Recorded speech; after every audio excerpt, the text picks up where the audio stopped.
You didn't get played. No. You were recruited. And the worst part, you helped them do it. It's been a while, hasn't it? It feels like forever. Probably 2 weeks, but 2 weeks is enough. Enough to knock you sideways. Enough to make you question your own judgment. Enough to make you think, how the hell did I not see that coming? And that's the part that stings. That's the part that gets me. Not what they did, it's what you didn't see. Because you like to think you're switched on. You read people well. You trust your instincts. And then life leans over and whispers, you don't know people at all. And that's where it starts. Not with them, with you. Let's talk about narcissistic men. And don't worry, this might sting a bit. Good, it should. Because if you've ever said, I've got played. No. You didn't get played at all. You got selected. You were a good investment. Think about that. Think about it. They didn't choose you randomly. They chose you because you're consistent. Because you show up. Because you care. You weren't unlucky. No. You were valuable. Big difference. Big difference. Now here's where people get it twisted. You think narcissists arrive like villains, like they kick the door in and go, hello mate, I'm here to ruin your life and accuse you of fraud. No. If they did that, you'd laugh and shut the door. They don't enter like that. They audition you carefully, strategically. They come in like LinkedIn Jesus. You're brilliant. You're exactly what I've been looking for. I don't trust people, but you're different. You are different. Brilliant. You've been chosen. Special. Wrong. No. Useful. There's your first mistake. Then comes the graft phase. You're working, showing up, being reliable. You're thinking, we're building something here. We're building something special. They're thinking, perfect. Emotional investment plus output. Low cost. High return. And here's the clever bit. They don't break it early. That would expose them. No. They let you settle 5 months, 6 months, just long enough for you to say, I've put too much into this now. Let me stop you there.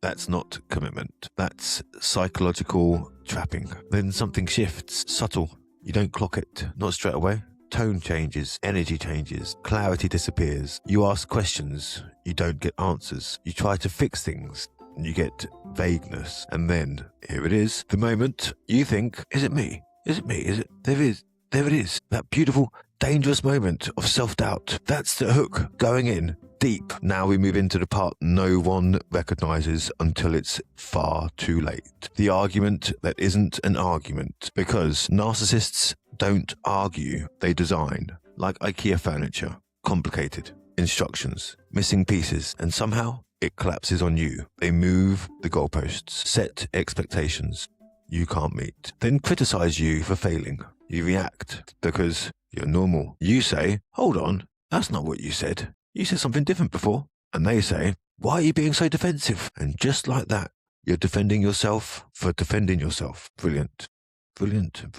You're trapped in a conversation that never existed. Then comes the shift, the real one, 6 months in. Your work's not good enough anymore. What? Pause. 6 months, not 1 week. Not month 2, 6. So what they were doing the whole time, suffering in silence, no? Benefiting. But now the job's done. Now they need an exit.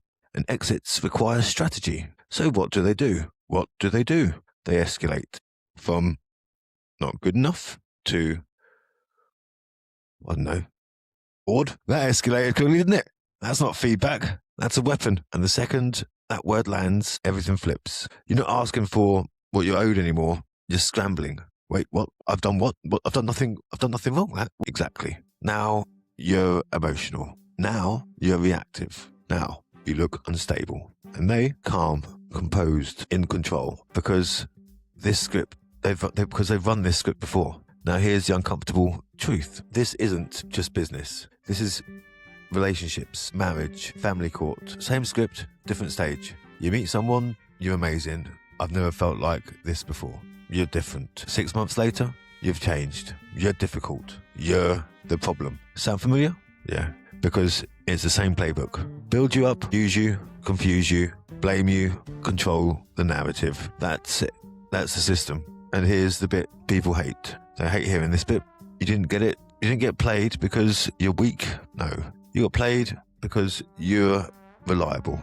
Let that sink in a minute. You show up, you care, you commit, you believe in things. Congratulations. That makes you a perfect target. Now let me ask you something. Why do you stay when it stops making sense? Why do you chase clarity from someone who thrives on confusion? Why do you try to fix what was designed to break? Because that's the real trap. Not them. Your need to make it make sense. And this doesn't stop at relationships. No.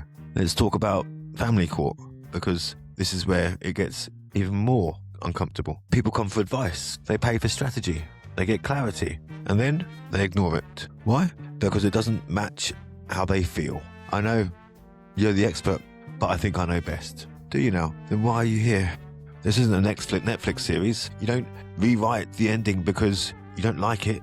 The court doesn't care how you feel. It cares about evidence, behaviour, credibility, and the child's welfare, not your emotional version of events. And here's my favourite pattern. They disappear. You give them a plan, gone. 2 weeks later, all right, mate, what's next? What's next? What do you mean, what's next? You didn't do anything I told you. That's like hiring a personal trainer and ignoring them, eating rubbish for 2 weeks, and then ask them, why don't I have abs? And when it goes wrong, of course, it's your fault, because it couldn't possibly be they ignored advice. They went off script. They got emotional in court. Their story didn't stack up. No, couldn't possibly be that.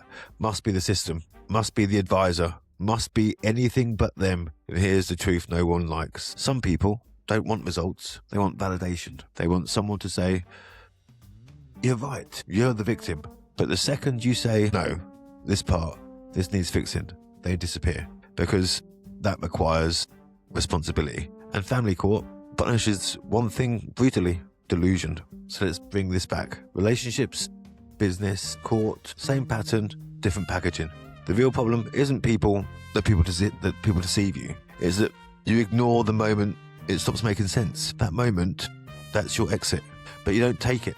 You analyze it. You justify it. You chase clarity. And in doing that, you give them more time. So here's the lesson. Not trust no one. That's lazy thinking. The real lesson is this: watch actions, ignore words. And the moment things stop making sense, don't fix it, don't chase it, don't explain it, walk. Because clarity doesn't come from narcissists. It comes from distance. And if you're sitting there thinking, yeah, that's exactly what's happened to me. Good. Because it happened. But because now you can see it, and once you see the pattern, you don't fall for the performance again, because the game never changes for them, but it can change for you. The moment you stop needing it to make sense is the moment they lose control. Just saying.